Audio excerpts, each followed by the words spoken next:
remedial steps.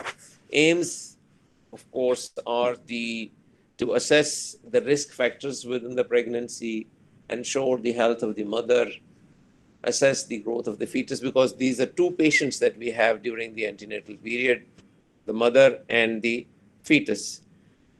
This also is a good opportunity to educate the patient, and the patient terminology is used for matter of convenience instead of saying a pregnant woman or a mother. Although pregnancy is not a disease state, and a pregnant woman, when she comes for antenatal checkup and care, presenting a disease process. So we use the word patient for matter of convenience. And so therefore, educate the patient and inform her about general health, well-being, about healthy practices of various components, which we will discuss during the course of this presentation, and identify and treat the complications which may result from time to time during the course of pregnancy, and which may affect the outcome of the pregnancy and also the general well-being of the woman. This all goes towards reduction of the maternal and perinatal mortality and morbidity, which again is an important aspect, especially from the perspective of a country like ours, where maternal mortality and perinatal morbidity are very high. Rather, it's amongst the highest within this region, and this is something to reflect upon for all of us who are involved in care of women. This is more or less the repetition of the same.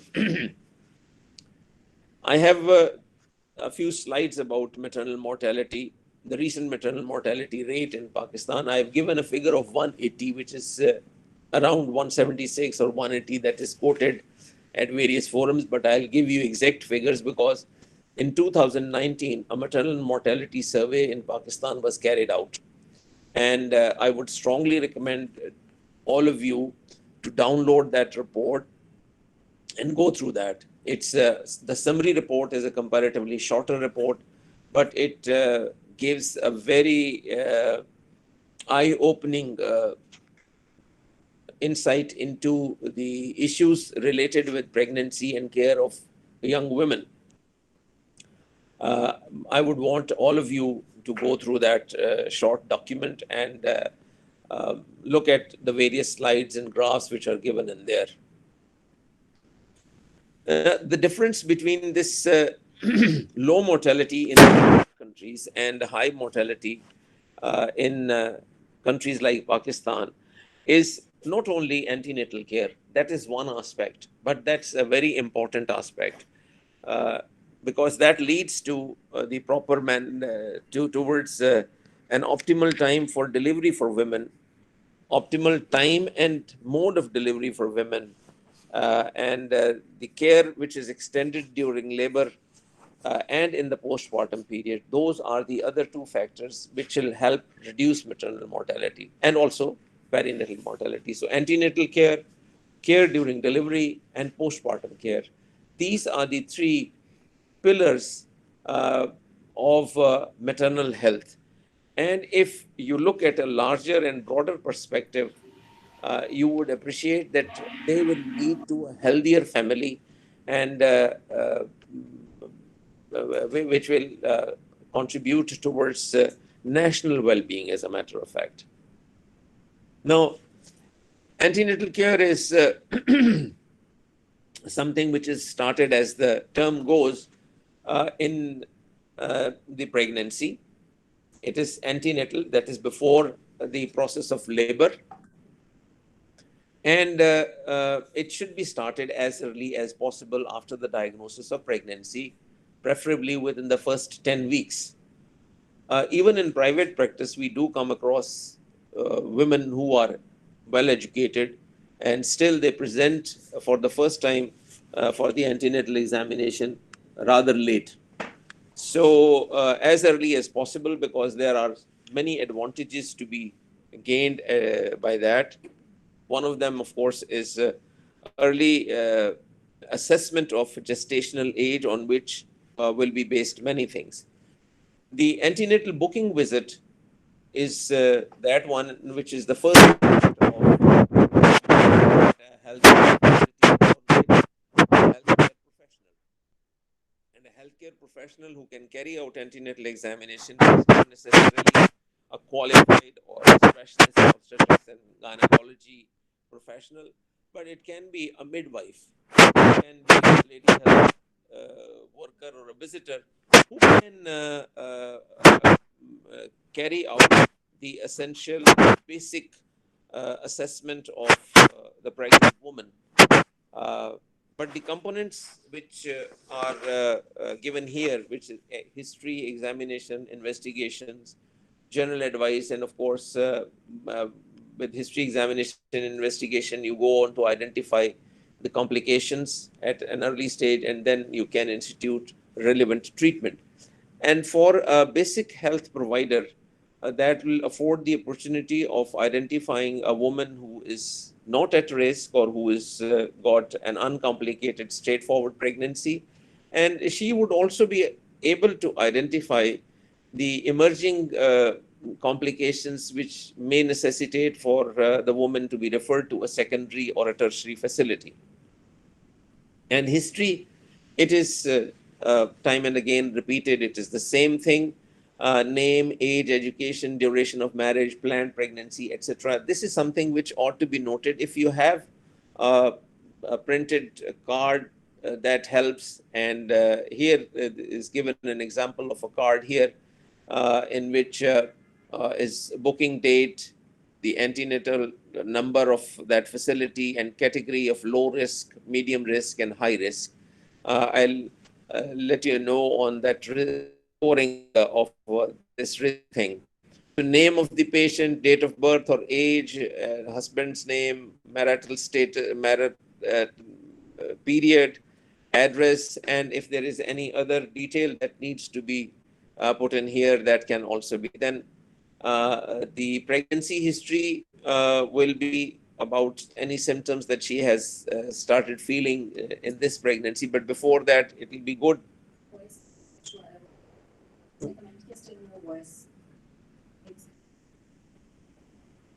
आवाज आ नहीं रही? अच्छा,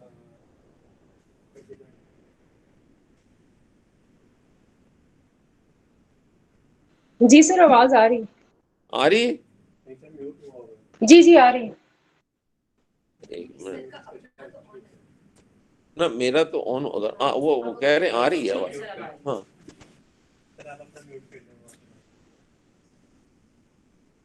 मैं mute कर दूं? जी sir.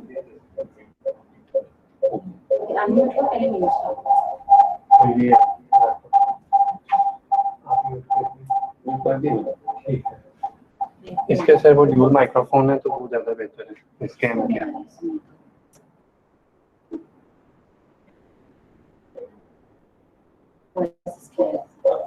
जी sir, आप बोलिए। Okay,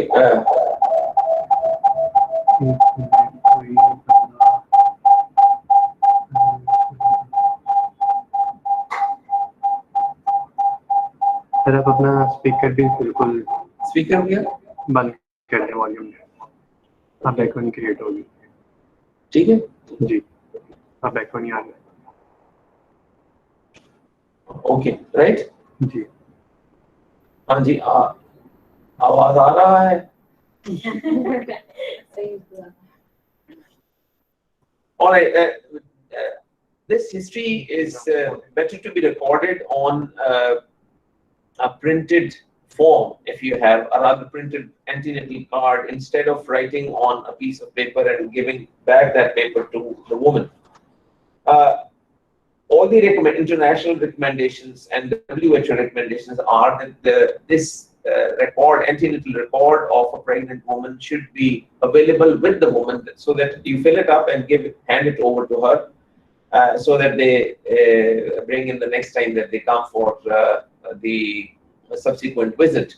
There are varying practices, but general recommendations of international bodies are that the antenatal records should be with the woman. Anyway, so the initial identification details, the menstrual history, because this will let you know when the pregnancy started, whether the menstrual cycle is regular or irregular. It's to be relied upon, and from that you calculate through Niggles rule the expected date of delivery, which all of obstetrics and gynecology professionals should be able to do.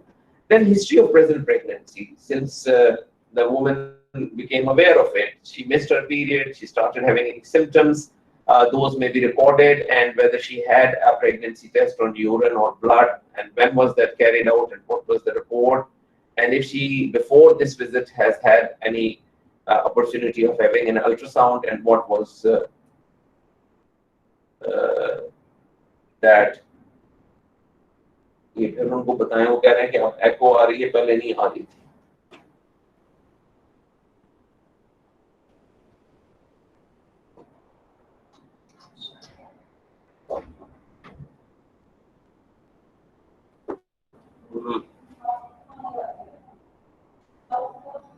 मैं उतनी देर जारी रखता हूँ while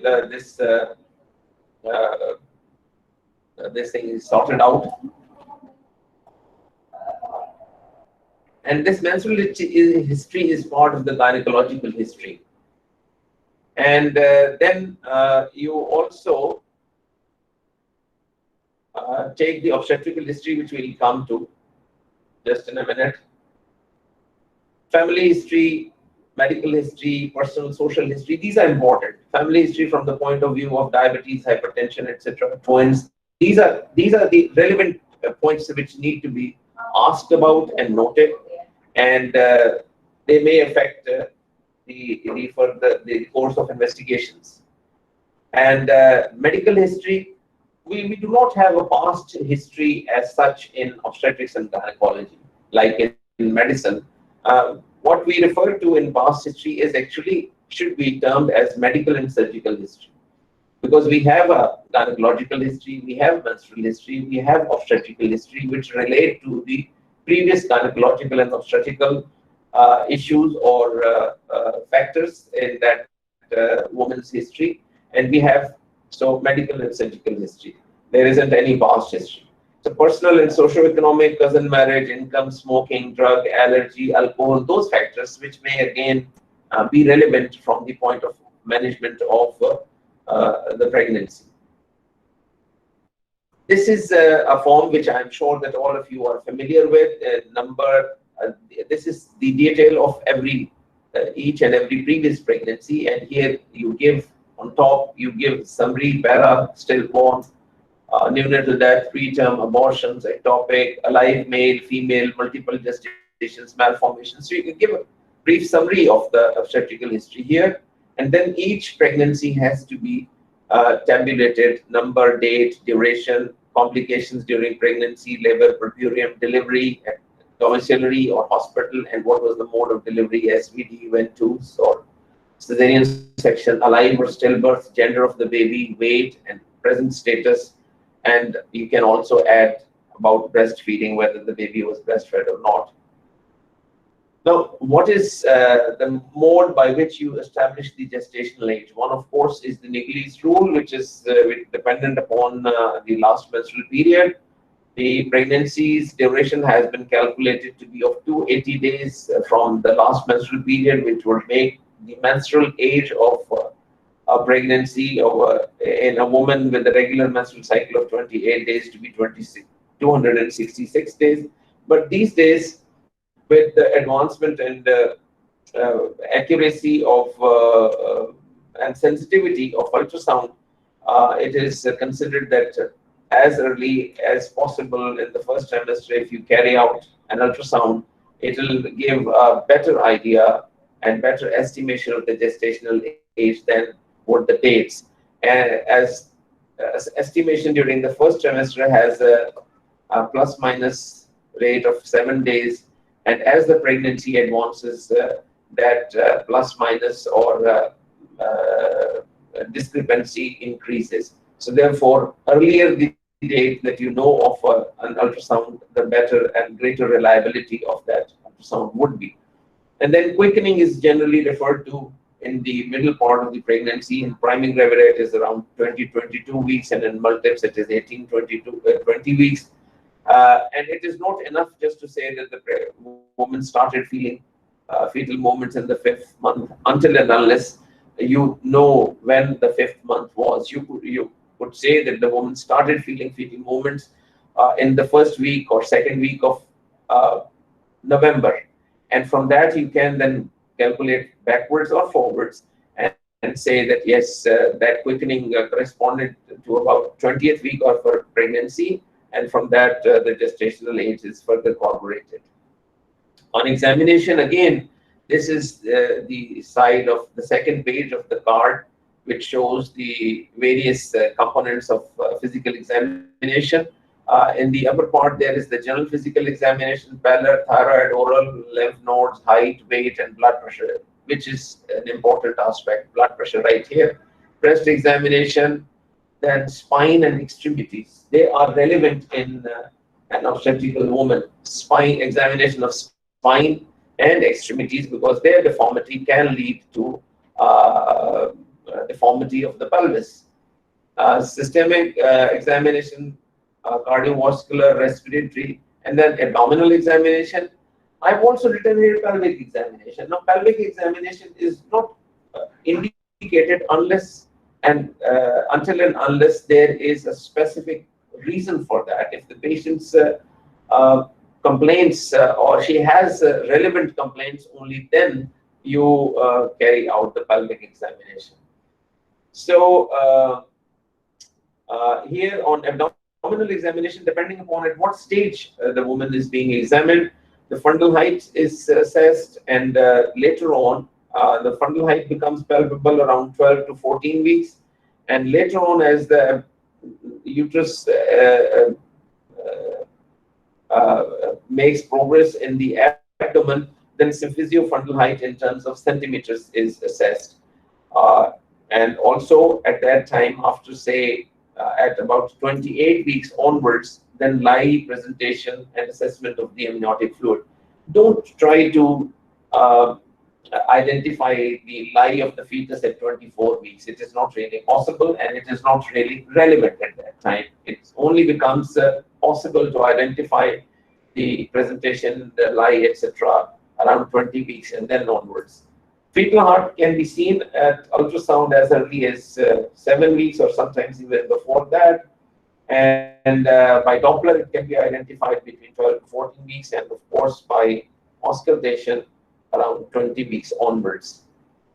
This part of the lower part of the card is related to investigations, and these are urine routine investigation, routine examination, CBC, which is repeated at around 24 to 28 weeks.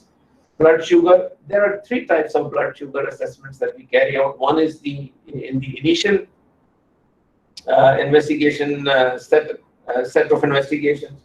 Then,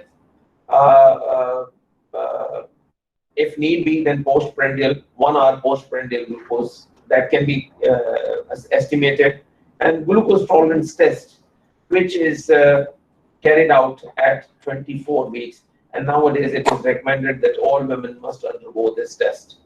Rubella antibodies, hepatitis profile, hepatitis B and C, and also you can add here HIV these days. And ultrasound, we'll discuss about that later, but ultrasound examination has its own schedule. So there are various factors which put the pregnancy at risk. That those may relate to medical history of the woman. They may relate to the obstetrical history of the patient, what she has gone through in the previous pregnancies, or these risk factors may relate to current pregnancy. Again, if you have a tabulated chart available, that will be helpful, and instead of memorizing all these 3 tables, you can have just one form here in which these are the pre-pregnancy or past medical issues.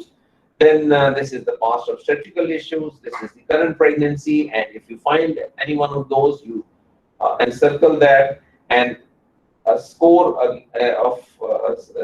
is given against each one of them, and you combine that, make a tally of that, and you can write it here. So if the score is between 2 and 6, that is medium, and if it is more than 7, then it is a high risk pregnancy, and you manage the further pregnancy in that fashion. Now, after you've done that, then you have to inform the patient about various issues that may be related to that, which will be health information during the first trimester. And these are the various topics that you would want to discuss with them about. You need to inform the woman about the physiological changes, that you will put on weight, this will happen, or in the first trimester having nausea and some vomiting, that is normal and that may not require any treatment, but if it becomes bothersome, that then what steps to take to alleviate those symptoms. What would be the weight gain like, and how much should you rest or sleep, and what kind of diet, daily activities, exercise, relaxation, hygiene, particularly of teeth, dental hygiene. We look at in all patients. How can the pregnancy affect bladder and bowel habits at various stages? Initially, there may not be any effect, but when the pregnancy is about 12 weeks, there may be frequency of urination because of the pressure of the uterus on the bladder. But once the uterus rises up in the abdomen, then that pressure is gone. Similarly, advice about coitus, there is no contraindication if there isn't any bleeding, but if there is bleeding, that should be avoided. Smoking, this opportunity should be taken to advise against that. And medications, what type of medicines can be taken and what should be avoided, how to avoid infections, occupational and environmental hazards, depending upon if the woman is involved in some work, travel, follow-up, minor discomfort, signs of potential complications. Generally, dietary advice. This is to be given right in the first visit. That general impression is that you eat more, gain more weight, and the baby would be healthy. Unfortunately, in our social circumstances, we associate weight gain and being obese or fat with health, which of course all of us know that's not true, and it needs to be emphasized to the woman. And then even in educated lot of women, there is this impression of eating excessively for the health of the baby. And then, the elders in the family, they advise about that. So it needs to be emphasized what kind of diet. And fiber-rich, whole grain, potatoes, bread, rice, pasta, etc. This is RCUG recommendation, and we can modify it and to tell our patients in our own terms. And restrict diet of fried foods, drinks, and confectionery, which are high in added sugars. And dieting in pregnancy is not recommended, but controlling weight gain in pregnancy is to be advised, advocated. And here in this, you would see that those women who are within the normal range of BMI, allowed weight gain or recommended weight gain or weight gain which would be healthy is something between this range.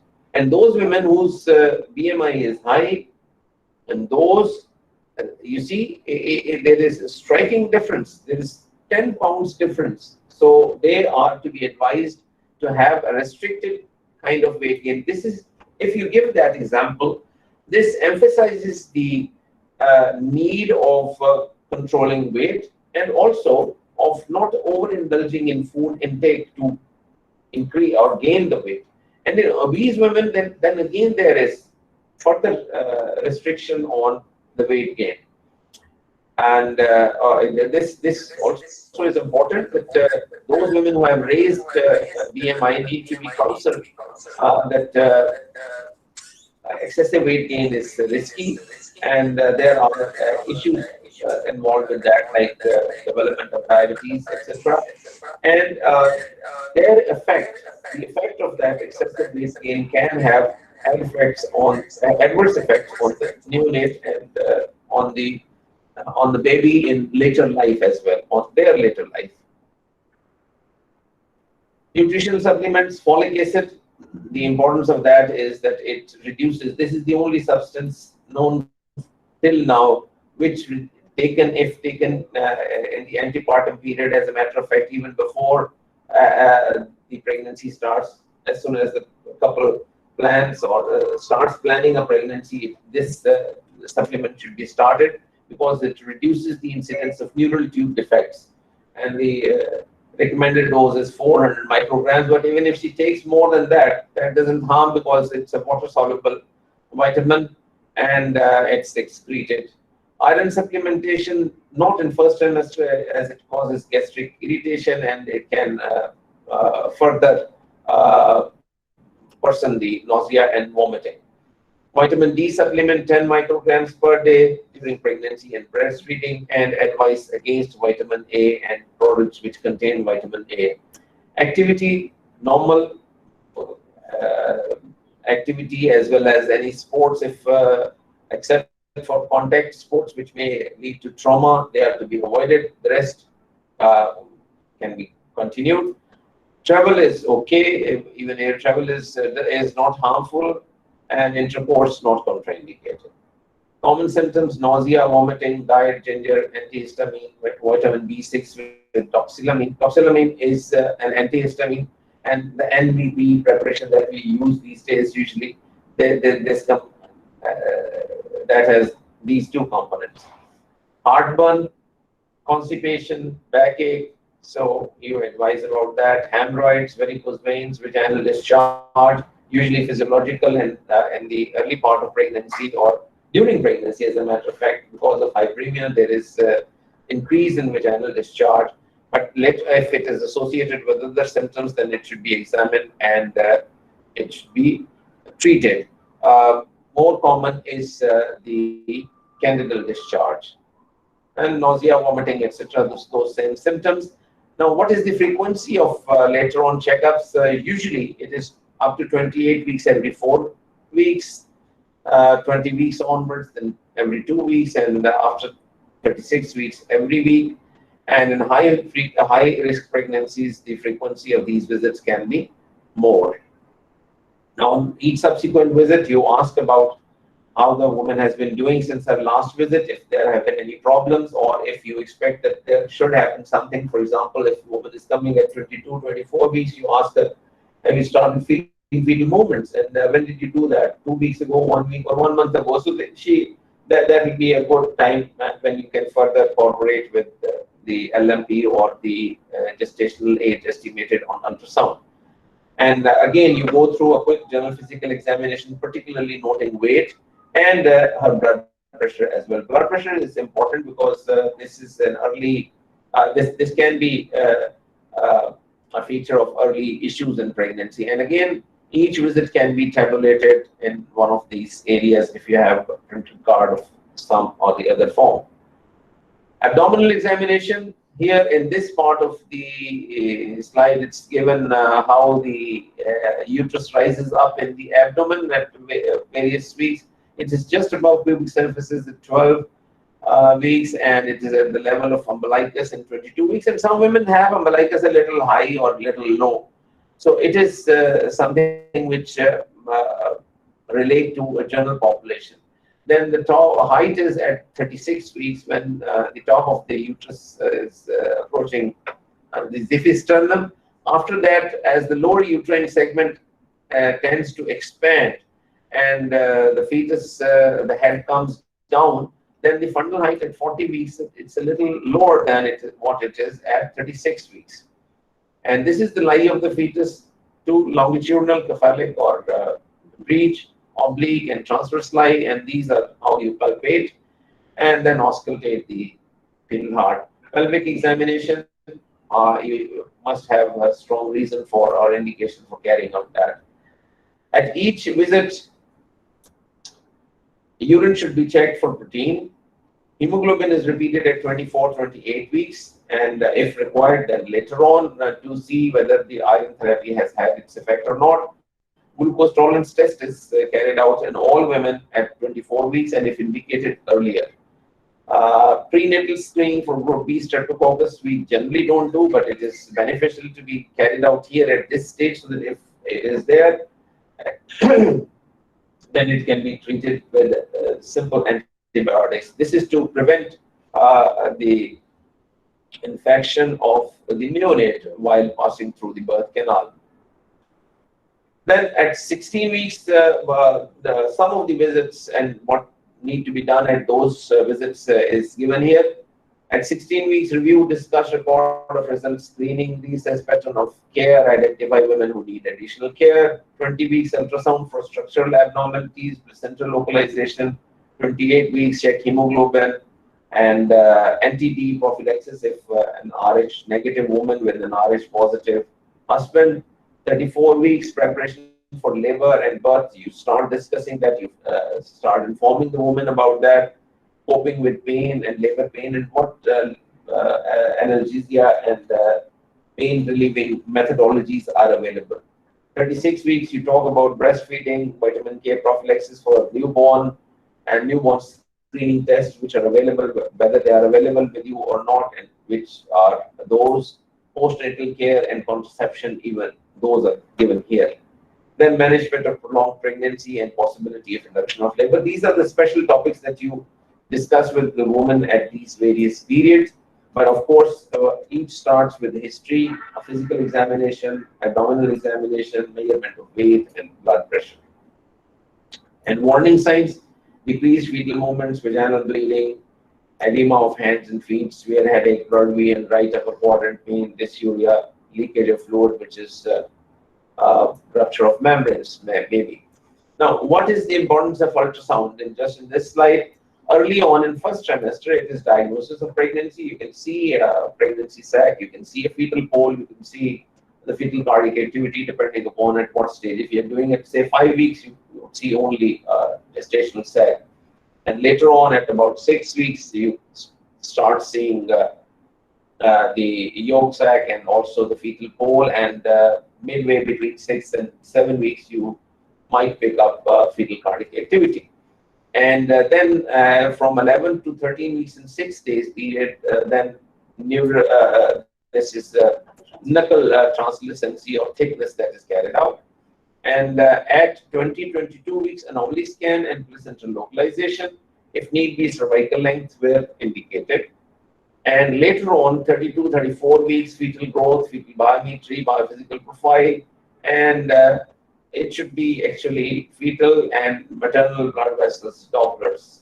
Usually umbilical artery Doppler is carried out, but maternal arterial, that now is something which comes here in the first. So anyway, we'll keep it here, fetal vessels Dopplers to assess,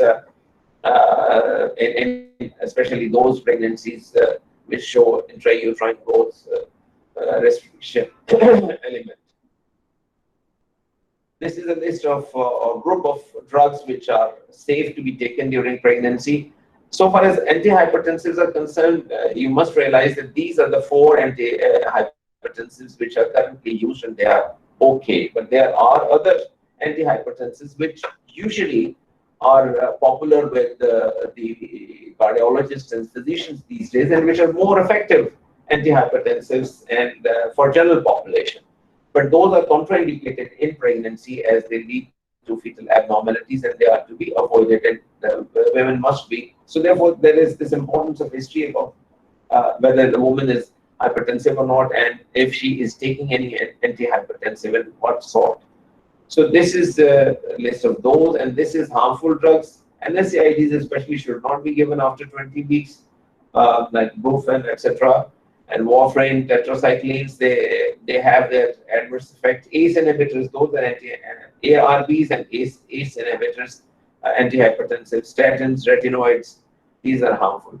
Immunization, this is a list of safe immunizations, and this is a list of unsafe immunizations. And A little bit about the prenatal diagnosis. The recommendation, nice recommendation, is that all pregnant women, regardless of age, should be offered non-invasive aneuploidy screening test before 20 weeks. And there are two groups of tests. One is ultrasound, which is NT, and nasal bone at 11 to 13.6 weeks. And between 15 and 20 weeks, you can ask for what is known as triple screen or quad screen. Triple screen involves alpha-fetoprotein, human chorionic gonadotroph, and an estriol. And if inhibin A is added, it is called quad screen. And cell-free fetal DNA testing, one of the tests is Harmony, that's available. And it has a very high sensitivity. And its accuracy is more than 99%, and it can be carried out on maternal blood. So it's a non-invasive kind of test from 10 weeks onwards. And this is the interpretation of triple and quad screen. That in trisomy, this is what happens to beta HCG, alpha-fetoproteins, or free estriols in it. And so this is the list of those. You can take that later on. And all pregnant women should be given the alternative option to undergo invasive genetic testing, amniocentesis or CVS. And pre-test counseling is also important. You need to be cognizant of this. Inform the parents that screening is voluntary. It is not essential that they must undergo that. And also explain the difference between screening and diagnostic test. It's only a screening test. It means that there is increased or decreased likelihood of that happening. It does not mean that if NT is higher, that the fetus has Down syndrome. The fetus has a higher likelihood of having Down syndrome, and further evaluation will be required to confirm that. And risk of false positive and false negative tests, and then explain option of termination of the pregnancy if aneuploidy is diagnosed. If someone is anathemic or not inclined to have termination of pregnancy, then there is no point in having that. So this is about antenatal care. I will show you a few slides which would emphasize further. Now, these are a few slides about the maternal mortality survey which was carried out in 2019 in Pakistan.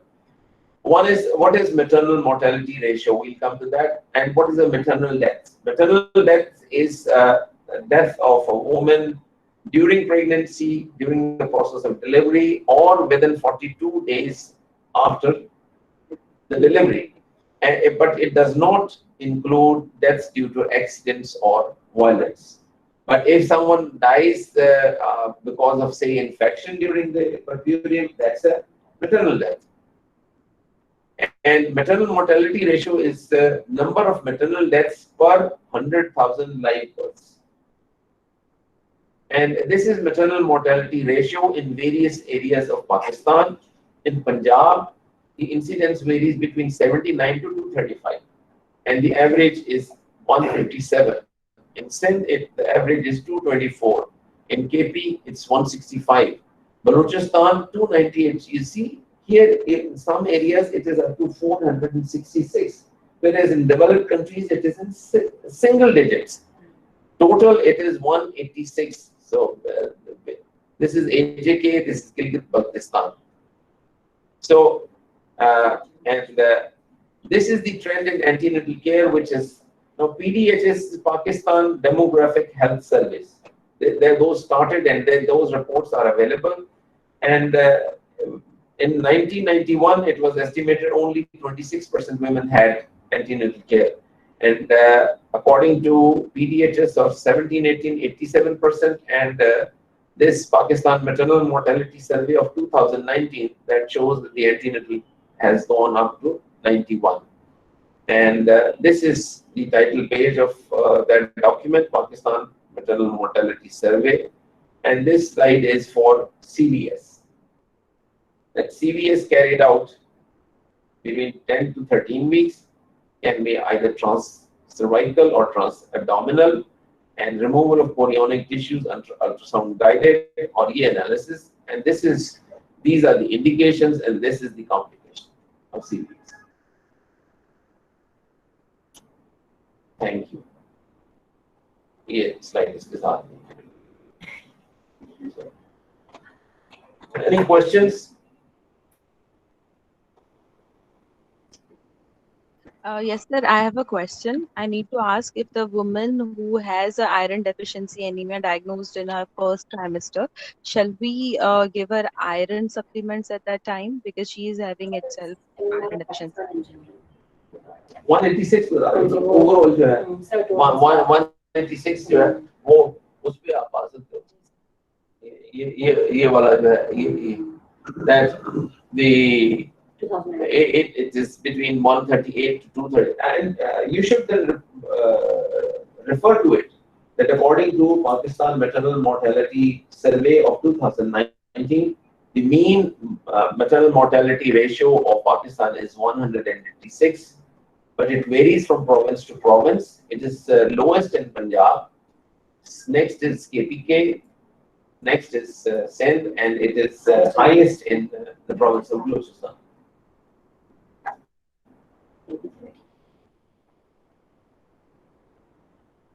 जी और कोई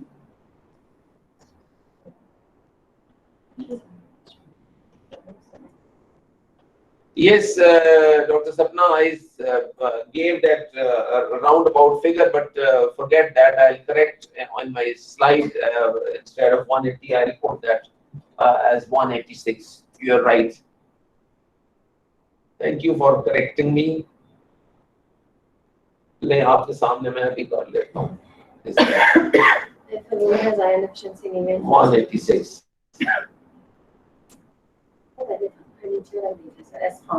Iron deficiency anemia in first trimester itself, then you can give iron at that time, but depending upon if it is you see the definition of iron deficiency anemia would be a hemoglobin of less than 10, and according to WHO during pregnancy 10 is all right, but early on in pregnancy at 10, 9, I think I'll go along with that without giving her any. But it is if severer than that, then I will think about giving iron, and perhaps you can start it, and if she tolerates it, it is all right, and if she doesn't, then you may have to give it by injectable, depending upon that. And if someone comes with hemoglobin of 5, then what do? I don't really think that's an answer, because that would require packed cells. So, depending upon the severity of anemia, you will give appropriate treatment, and one will have to put in limit at some place. I'm sure that you may not get it in a book, but that would be arbitrary. At 9 grams, I will not give anything. I will ask the woman to go along with that, because the body's physiological system is such that it gets used to that low hemoglobin and works all right, and one can hold that back for a little while. Iron does not has on itself or any adverse or teratogenic effect, so it can be given, and it's only because of the tolerability. If the woman tolerates, you can give it. Safe vaccinations and pregnancy, all right. Sure, that's fine. हाँ, वो मैं अभी दिखा देता हूँ आपको.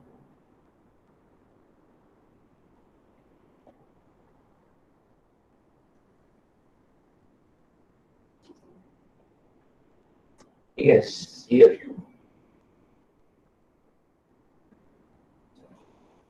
Yeah.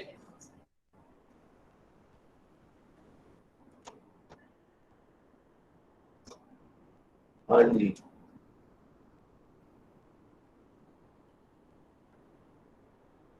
Any other comment or वो जो आपने को करना? Can we do bimanual examination in women with molar pregnancy in examination? What will be the advantage of what kind of information do you want to have in that? If you in the case of molar pregnancy, in the examination, when you the purpose of carrying out the physical examination is to demonstrate how you perform that. And the important component of that is the speculum examination. So if you are to carry out that, you can tell the examiner that there is no indication for pelvic examination in this, but if you want me to demonstrate it, then I will do the speculum examination. At this time, and I can demonstrate to you for the sake of demonstration, taking off a pap smear. But that's all. Apart from that, I wouldn't really do a pelvic examination.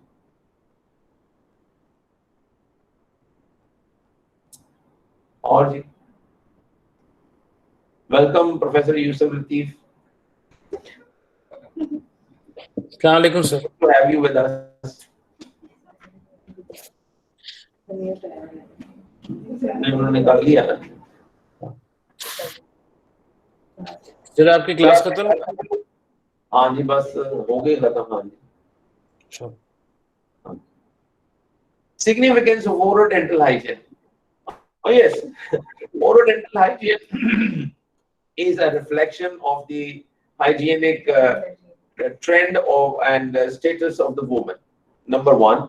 Number two, you see, dental hygiene or dental infections or infections of the gum are precursors of infections elsewhere, and therefore this is a good point to start about the importance of hygiene in general and orodental particularly, so that it does not give rise to other infections. There are definitive diseases which are related with that. I forget that. Next time I'm here, I will bring a list of those. You also try to find that S Khan, I don't know whether Mr. or Miss, but आप भी ढूंढिए. You also go on and what is periodontal disease? All right. So we are getting into the domain of dentistry now.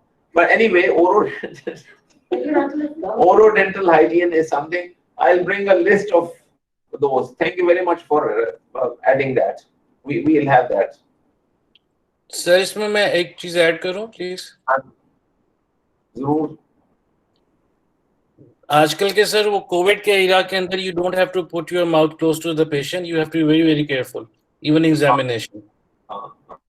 So you need to be मतलब अपने mask के अलावा you make sure कि आपने torch मारनी अपना मुंह साथ नहीं घुसा देना. You have to be थोड़ा सा अपना distance और बता देना बेशक आप because of this problem हम इसको थोड़ा सा दूसरी तौर पे देख रहे हैं. क्योंकि लास्ट टाइम मैं जब एग्जाम में गया था तो patient did this oral बड़ा close करके किया and after about half an hour we got the report कि she was COVID positive. The patient was. तो फिर इस वजह से उसका थोड़ा सा ध्यान रखें अभी क्योंकि एग्जाम अभी होने वाला. These days, COVID is relevant, and all that you do, whether it is physical examination and particularly the oral and you see, you look at the face of thyroid, etc. So you maintain that distance. That's important. But otherwise, you take that into account that whatever the environment and the disease process going on, or whatever the circumstances, so you modify your approach to the patient according to that. So this is an important point. It relates to COVID because that amplifies it and shows it it's there. But this will apply in general as well. Okay.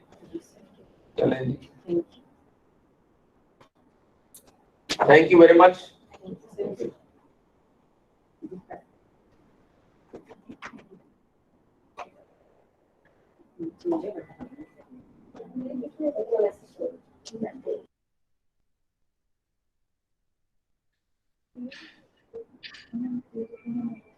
चलें we will continue with the same.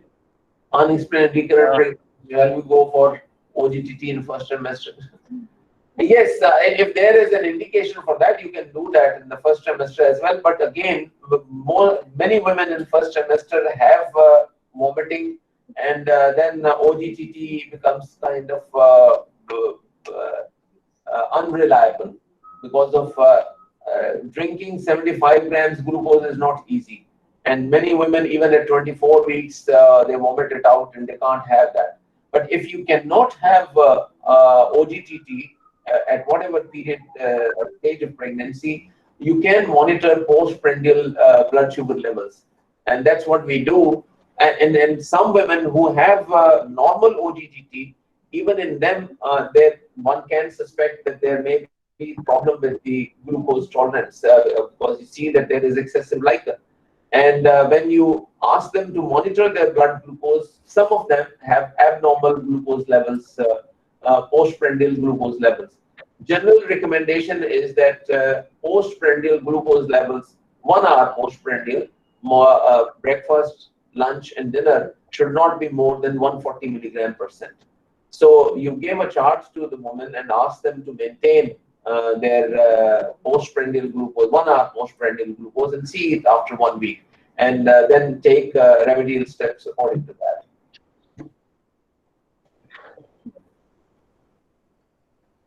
Khuda Hafiz.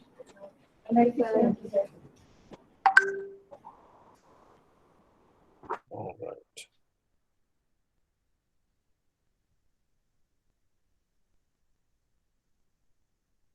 So then we'll continue with the same link. I hope you can hear me now.